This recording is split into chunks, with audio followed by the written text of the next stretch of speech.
અરવલ્લી જિલ્લાના બાયડમાં હવામાન પલટાયું છે અને તેના કારણે બાયડના લોકો ખૂબ જ બફારાનો સામનો કરી રહ્યા છે. હવામાન વિભાગની આગાહી ગુજરાતના અનેક જિલ્લામાં ભારે વરસાદ વરસશે અને તેની અસર ઘણા બધા જિલ્લાઓમાં જોવા પણ મળી રહી છે. ખાસ કરીને બાયડ પંથકની વાત કરીએ તો બાયડ પંથકમાં વહેલી સવારથી જ આખું પંથક કાળા ડિબાંગ વાદળોથી ઘેરાઈ ગયું છે. એટલે ચોમાસા જેવો માહોલ સર્જાયો છે, પરંતુ પવનની ગતિ મંદ છે, ખૂબ ધીમી છે અને એટલે લોકો બફારામાં ગરમીથી ત્રાહિમામ પોકારી ઉઠ્યા છે. વરસાદ વરસે તો રાહત મળશે તેવી આશા છે લોકોને.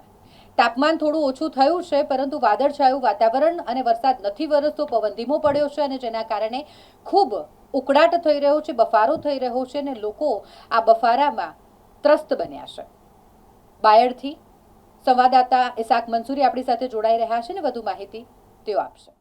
બિલકુલ ચોક્કસ વાત કરીએ તો અરવલ્લી જિલ્લાના બાયડ પંથકમાં આજે વહેલી સવારથી જ વાતાવરણમાં પલટો જોવા મળી રહ્યો છે. ત્યારે બીજી તરફ વાત કરીએ તો ક્યાંક ને ક્યાંક આજે જે વહેલી સવારથી જે વાદળછાયું વાતાવરણ છે ત્યારે અસહ્ય ઉકળાટ પણ જોવા મળી રહ્યો છે. બીજી તરફ પસીનાથી રેપઝેપ થઈ રહ્યા છે લોકો, તેને લઈને જે બફારાના કારણે ક્યાંક ને ક્યાંક એવું દેખાઈ રહ્યું છે કે બપોર બાદ જો વરસાદ પડે તેવી પણ હાલ શક્યતાઓ જોવા મળી રહી છે.